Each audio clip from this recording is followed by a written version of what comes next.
Hello and welcome to the interview here on France 24. My guest today is among the rare lyrical artists to have graced the stages of the Paris Opera, the Met in New York and La Scala in Milan, as well as headlining at the Montreux Jazz Festival and lending her talents to the world of musical theatre. Yet Barbara Hendricks has not only used her voice in the service of a superlative musical career, she's also been a staunch defender of human rights in her role as an ambassador for the UN's High Commission for Refugees. She joins us now to tell us more about a one-off concert that she's giving for that very cause. Barbara Hendricks, thank you so much for joining us. Hello, how are you? Now, you're currently preparing for an online concert staged at the Vasateatern in Stockholm, which is called The Road to Freedom. Your fee, as well as that of your fellow musicians, will be going to the UNHCR. And given the current circumstances, that show will be live streamed. Now, it's been a huge part of your life defending the rights of refugees for more than 3 decades. So why is this cause so important right now? Well, right now, the refugees find themselves really among the most marginalized and vulnerable parts of our society. They are mostly in very crowded refugee sites where they have little access to water, to soap, and social distancing is almost impossible. But I've been thinking since being in confinement with all the uncertainty that we all have in our lives, that this is how refugees feel all of the time. They're wondering, when will our kids get to school again? What's our life going to be like? When can we start our normal life? So it's, they have been forced to flee wars, persecution, and conflicts, but they have the same concerns. And I'm thinking maybe people can feel a little bit, just a little bit, what it might feel like to be a refugee and to realize how they are really menaced by this COVID-19. Now, the title of this performance, The Road to Freedom, brings to mind Martin Luther King's only road to freedom. The civil rights movement of the 1950s and 1960s in America is something of an influence here, I believe. Oh, absolutely. The program is composed of songs that played an important role during that movement.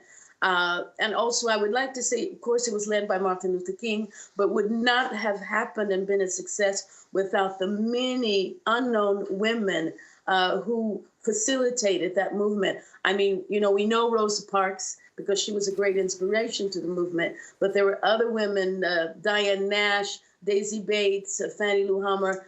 And so this was a movement with lots of influence of women. The message that Martin Luther King gave is one of love and solidarity.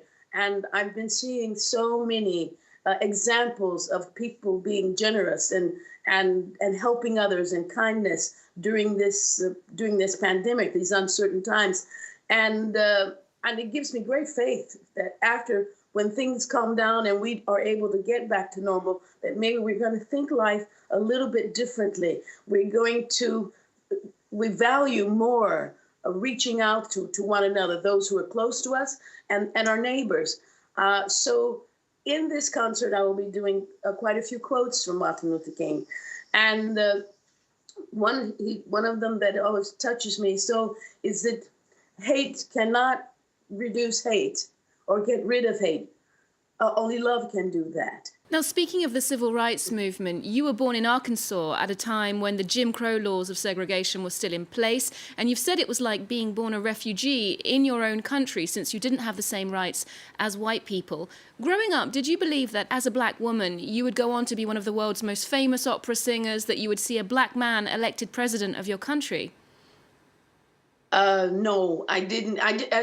Growing up, I was mostly focused on studying science, mathematics, and physics. And I was singing in the choir, and I loved that. And I sang in my father's church. My father was a pastor.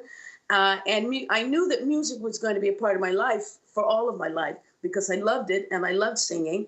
But the idea of standing on the stage of the La Scala or the Paris Opera was not even a part of my imagination, my dreams. So when it came about because I got a talent, I received a talent, and I acknowledged that talent, and I followed it. And that's what led me to give up the science and change to music when I finished my university studies. Uh, no, I didn't know that a Black man would become president. And it's one of the really the great milestones in the American history. But there have been so many setbacks to what was gained by the movement of Martin Luther King, the gutting of the voting rights bill that was done by the Supreme Court some years ago, which has now caused many, many cases of voter suppression. There were many people who died trying to help people in Mississippi vote, register to vote. So we've taken many steps forward and some steps backwards. But that is life. We must keep up the fight. Martin Luther King said, if you can't fly, run. If you can't run, walk. If you can't walk, crawl. But whatever you do, keep moving forward. And so that's how life is. We move forward and sometimes we move backwards. But the fight, you never give up. We must never give up, because democracy and freedom is not given, it is earned. And I believe that. And so I enjoy the positive things that happen. And then when I see the inequality that this pandemic has sort of shown us in a lot of our modern societies, we see that we have a lot of work to do. And we will keep doing that work, because I see examples of love and generosity all around us. And love always wins in the end. Now, UN agencies have regularly worked with high-profile figures from the arts as goodwill ambassadors, with the idea that these very well-known people will bring visibility to their work. And when you started doing this, the platforms were much more limited. For example, you campaigned against apartheid as guest editor of Vogue magazine in the 1980s. But now, with social media, everyone seems to have a platform, a following, and a cause. Is there a danger that the key messages are getting lost here? Well, my platforms are pretty limited. I mean, I sort of come to this social media quite late. I think that I cannot judge other people's work. I think the most important thing for me was to be able to get the message, the important message across, which means that I have to keep the noise about my own life and quiet, because there's so little time given to getting out that very important and sometimes very complicated message. Refugee situations are different the world over. They are usually caused by abuse of human rights, and their solutions are always political. And that makes it quite complicated to get the message across. Now, looking back at your musical career, as I mentioned, you've moved between an operatic classical repertoire, which we often associate with the European tradition, to the world of blues and jazz, which is perhaps closer to American musical traditions. Can you tell us more about this eclecticism and how you reconcile those two different musical worlds? Well, for me, music is music. I don't have any divisions. Growing up, I always sang in choir in school, and we sang all kinds of music. We had one of our choir directors was one of the best jazz musicians in the state of Arkansas, and so we sang some jazz, but we also sang a little Bach. We sang Bach cantatas and we sang a little Mozart, and we sang some of the Messiah. We sang, and I actually did the first opera I ever did was an opera by Menotti where I played a boy. It was called Amal and the Night Visitors. It's a Christmas opera. And so, but there were no divisions and no between the music that we sang. It was just music. And so I've always kept that feeling about music, that openness, the curiosity.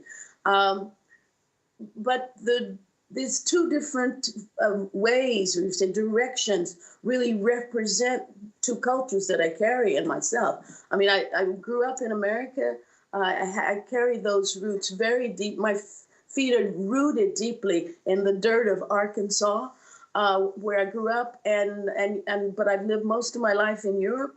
I feel very European. I'm a European citizen, and I'm just very blessed to be able to carry those two cultures in me. But in the end, we're all Africans, so we all carry all of it. We have access to so much culture. There's so much richness, and for me, the value of art in our lives is that it connects us because it is an ongoing conversation about the human condition, all human beings, humanity. So I feel rich that these are two languages that I'm able to speak, the classical one as well as the jazz, and that has its roots in Africa. So it's a blessing for me, and also the possibility to be able to share music with others. As we mentioned, your concert is being streamed with no live audience but an international virtual crowd. Now, the performing arts are currently coming to terms with the new normal. In Germany, for example, they've already staged a classical concert with social distancing seating in the auditorium.